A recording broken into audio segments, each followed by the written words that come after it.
Everyone, I hope you're having an amazing day. Welcome to another episode of Platform App Builder Certification Series. So today we're going to talk about the validation rules and why do we need a validation rules and significance of having a validation rules in place, right? So before I do hands-on, please make sure that you have a valid org to practice. Please do not try this on a customer sandbox. So why do we need a validation rule, right? So think about a scenario, right? You're trying to save a record, right? So let's say you have an object and you try to create a record in an object, right?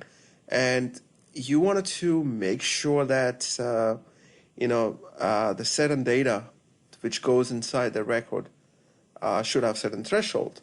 What I meant by that is that we have an option on the page layout or on a field, right, where you can make a field mandatory. That's fine. It's like you're telling that to an operator that before you insert a data to corresponding to the specific object, you need to make sure that these are the fields that you need to populate, which is great. But what about other conditions, right? For instance, I have an object, right? Let me give you a very simple example. Let me go to a very old custom object I've created a long time ago, something called beer souls. Right now, I go to, don't worry about the record type. So for now, beer soul name, you can put whatever test, beer type, porter, beer, right? Now, face. Now, you can see that in this scenario, right, we have account, beer soul name, and quantity. Which has to be populated, right? So now there's a catch here, right? If I try to save this information, it will let me save because I have all the fields required which needs to be saved, right? So that means that quantity is 0 in this case, right? Which is not correct, right? Because if you're selling an item to somebody, think about it from a business perspective. You're trying to sell an item to someone and you're trying to insert a quantity as 0, that doesn't make any sense, right? That means you're pretty much selling nothing. So even though we have mandatory field requirements set to true, that quantity is mandatory, but still you can get by entering 0 quantity. It doesn't make sense, right?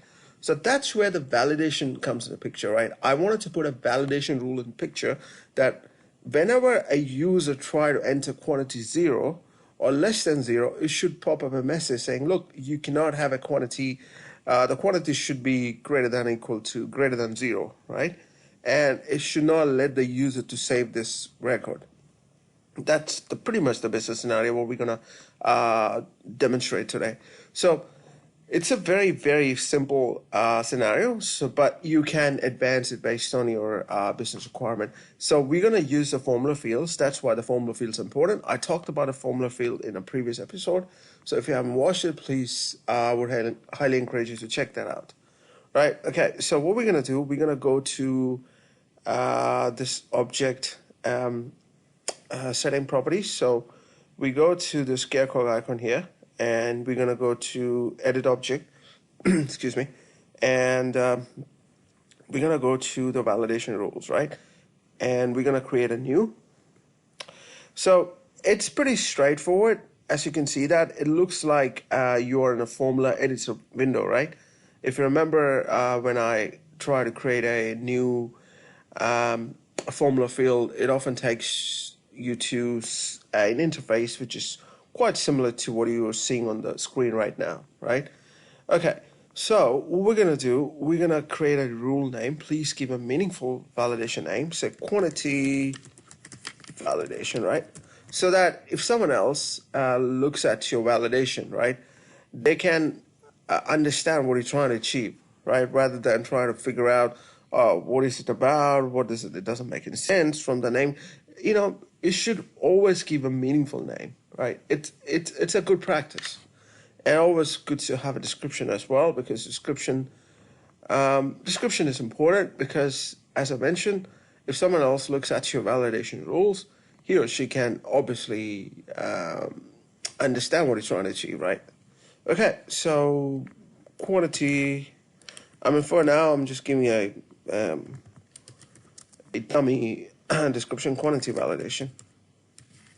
Okay, so what we're going to do, we're going to insert a field, and probably there will be a quantity. So, oh, come on. So we're going to do quantity insert. So quantity less than equals to 0, right? If this condition is set to true, if you enter a quantity which is less than or equal to 0, then it should pop up a message that's saying quantity. Oh, come on. That's saying quantity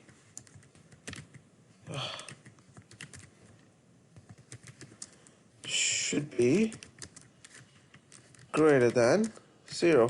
As you can see, you have a nice example illustrating, the kind of help you can put, the kind of message style or message information you can put, so that the user can get, user can understand what he's trying to say.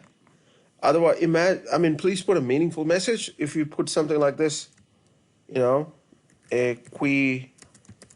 doesn't make sense, right? If I'm a user, I will like, what the heck this is? So, yeah, it should put a meaningful message. So I'm going to save it. Okay. All right. So now we have created a validation rules, which is pretty straightforward, as you can see. Very simple process to create one. Now let's go to the same object, the BS old, and let's see whether we can able to save a record with a 0 quantity. So go to new, right? You can put any record type. So I hope you guys know how to create a record type, right? This is a very basic thing to do. Okay, be a type. You can put whatever you want. I can do here, favorite beer. You can put whatever you want, or you can leave it blank. Right, save. You see? Quantity should be greater than 0, right? Now, if I put -1, you still get the same message. Now, if I put 1, you can save it. See? That's where the validation rules comes in the picture. It's very handy, right? It's a very simple concept. You don't have to write a code because formulas are not code, really. You can do. It's like an imitation of a code, but it's not really code, right? It's not like you're writing a, Apex code or other object-oriented code. No, you don't need to do any of this stuff to do validation, right? So yeah, that's pretty much what I wanted to talk about today. I hope you enjoyed today's session. So validation rule, as I mentioned, is an important topic. You need to understand it. If you're an admin or if you're a platform app builder, you will encounter a scenario where you will have to put the validation rules in place for whatever business scenario you encounter, right? So it's very important you understand this from a business point of view. Please do not use Salesforce just from a tooling perspective. Try to understand Salesforce from business context, right? Otherwise, it's meaningless. There are 50 tools out there, right? It's like giving an analogy, right? If you're a carpenter, right? If you do not know how to, do your carpentry stuff, having 50 tools makes no difference, right? So, yeah. So that's pretty much I wanted to talk about it. And so, yeah, thank you very much for attending. Greetings and adios from New Zealand. Bye-bye.